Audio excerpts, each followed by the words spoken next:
What's a clever way you have avoided paying for something?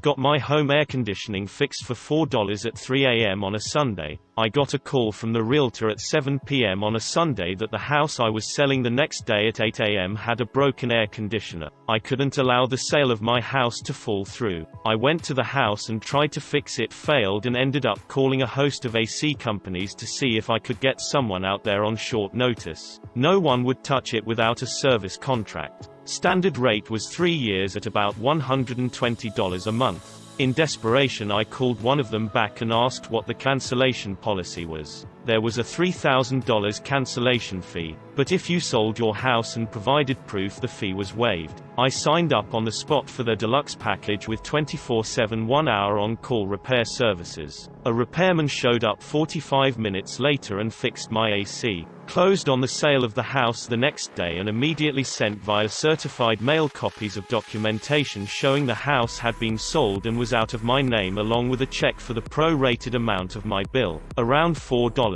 I really hate that the repair companies were trying to force people into BS years-long contracts, but I think I won that one in the end. By being so utterly forgettable that instructor kept giving me free first lessons. Entering competitions and contests used to be like a serious hobby and little income stream of mine. Didn't pay to see a film at the cinema in years and went regularly. The phone I'm writing this on, won it. Trip to Sydney, thanks MTV. Concerts, DVDs, CDs, magazine subscriptions, books, heaps of random shit all for free. Even won a axe once. If you try to cancel an appointment during the time in which there's a cancellation fee, ask if you can reschedule for a later date to avoid the fee. Then once they give you the new appointment date outside of the cancellation fee required period, then ask to cancel said new appointment. Boom roasted.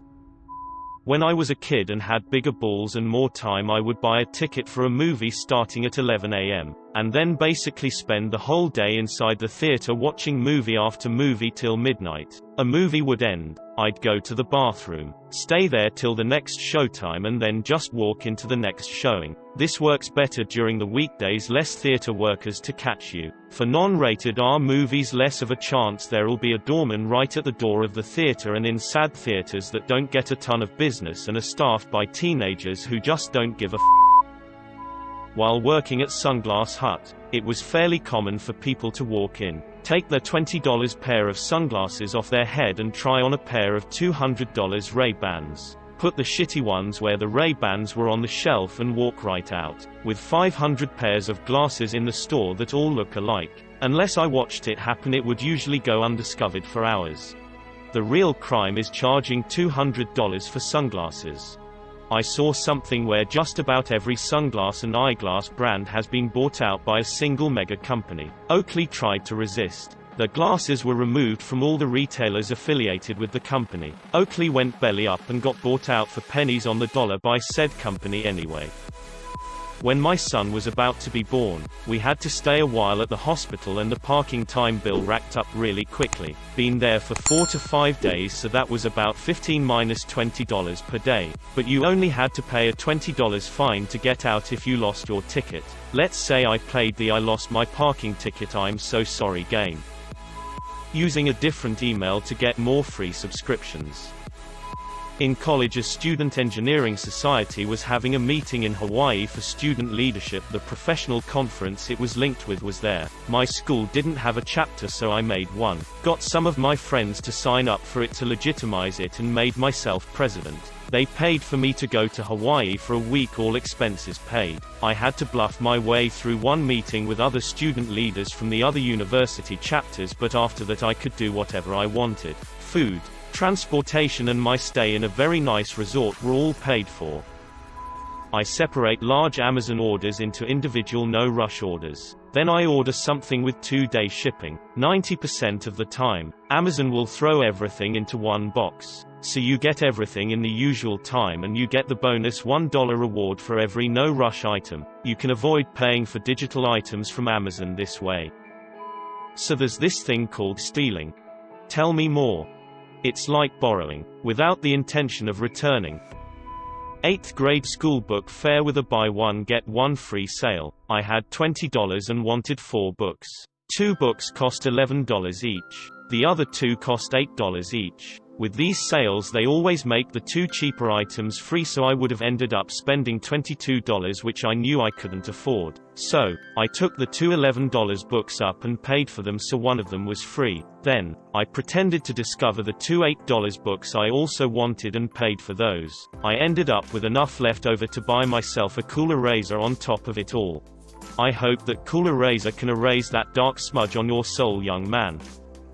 When I was still at school, I jammed the table football foosball table with some folded paper so that the 50p piece was in the perfect position to let the balls through. Endless games. Until the school's janitor unjammed it, and so started a back and forth that I won. My last jam lasted the whole of the final term till I graduated. The whole of 6th form used that table. I must cost the school a couple of grand at least. Living with your parents has shown to be an effective strategy for me. You need to go live with your own damn parents. Parking permits for my university were ridiculously expensive since it was in a downtown area. I'm talking like $700 a year minimum. I only had class 3 days a week, so it didn't make sense to pay for a semester-long permit. Right next to the university is a movie theater with its own parking structure. Parking is validated with the purchase of a movie ticket. This particular movie theater has a deal for university students on weekdays. $3 movie tickets if you show your student ID. So instead of parking at the university lots, I would park in the theater lots, buy a $3 ticket and then just go to class. I'd get my parking ticket validated and go home. I'd estimate I spent about $250 each year doing this. After a while, I signed up for some sort of point system the theater offered that got me an insane amount of perks, since as far as they knew, I was watching 3 movies a week at their establishment. Essentially, I saved $450 a year and got multiple free movie tickets and merch out of it. I parked in a parking structure for 3 days that was $10 per hour with a $30 per day max. On the way back to the car on the 3rd day, I noticed a sign that said if you lost your ticket, you have to pay a full day's rate of $30. So I lost it and paid for only 1 day. One time I pre-ordered Call of Duty on Amazon just to play the demo. Once I played the demo, I called Amazon and they let me know I couldn't cancel digital good. I pre-ordered the digital version. Since I knew I wasn't going to play the game because I didn't enjoy the demo, I had to do something. So, I just waited until right before the release date, drained my account that Amazon was attached to, and they then emailed me to let me know the card didn't process and that they will be canceling the pre-order. Take that. Back in the olden days before mobile phones were common, if I needed to call home I'd just call the operator from a pay phone and say that I'd put a quarter in but my call didn't go through, and then they'd connect me for free. Back in the day, we'd call collect, and if we used the dog's name, my parents knew to pick us up and would decline the charges. Asked a teacher if I could have a broken computer. He said I could if I could fix it. Sat there and fixed it and took it home. Opposite thing happened to me. After I fixed it she changed her mind. Ouch. That sucks. Been there, too. And there isn't technically anything you can do about it. You can unfix it. With a hammer. And my axe. I sent a letter to a friend by putting his address as the return address and not putting a stamp on it. It got to him just fine.